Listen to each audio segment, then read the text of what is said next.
My sad kitty tale. Strange things happen to you when you're a kid. At least they seemed strange to me when I was 5 years old. Such was the case of a strange and sad event that we talked about for years after. My family lived in a small house in a very modest neighborhood. We were a young family comprised of my dad, my mom, my middle brother, and one on the way. The house was very old, but it was well kept. A coal-burning fireplace heated our home. We lived on the main floor of the house. The basement was pretty much dedicated to the furnace and the coal storage. In a small area of the basement, there was a washing machine and a workbench where my dad would putter around. The coal truck came every week with a load of coal. My brother and I would watch in fascination as the coal would go down the chute to the basement right next to the furnace. It was fun watching my dad work with the furnace and stoke the fire.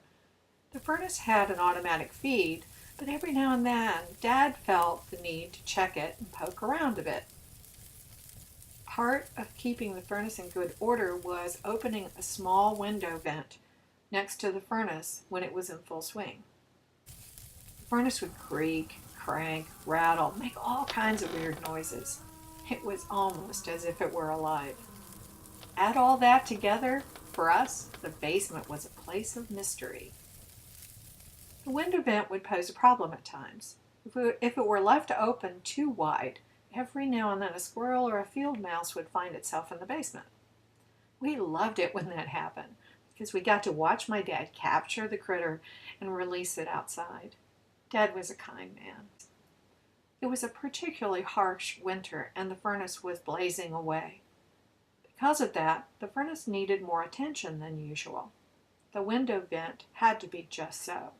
So up and down the basement stairs my dad would go to attend the furnace, with my brother and I not far behind. We thought it was really great fun. I'm not so sure my dad thought so.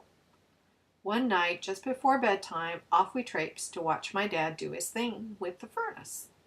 When we came down the stairs, we were able to make out a small black and white kitty in the far corner on my dad's workbench. My 5-year-old heart melted. I really wanted a kitty.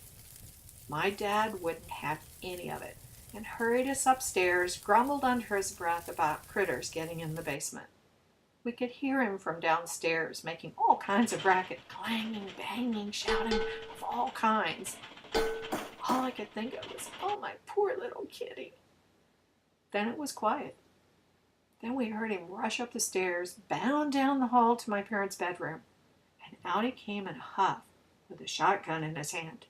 My eyes went wide.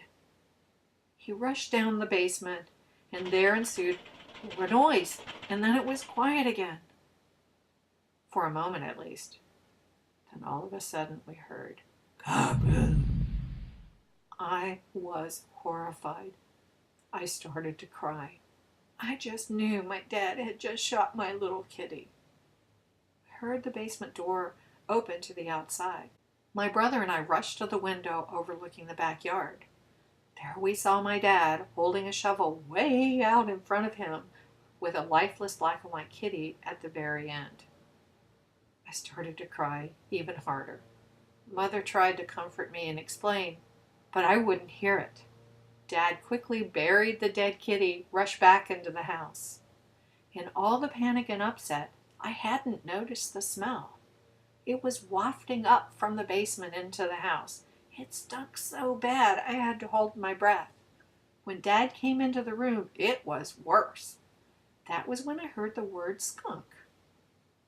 We had to leave the house for a few days to air it out. Dad had to take a few baths and some kind of stuff to make him smell better. I still didn't quite get that the black and white kitty had caused all that until my dad sat me down to tell me about the kitty that wasn't a kitty. What did this teach me? Never jump to conclusions. Listen to what you're told. It can give you some very valuable insight. In my case, it was learning the difference between a kitty and a skunk.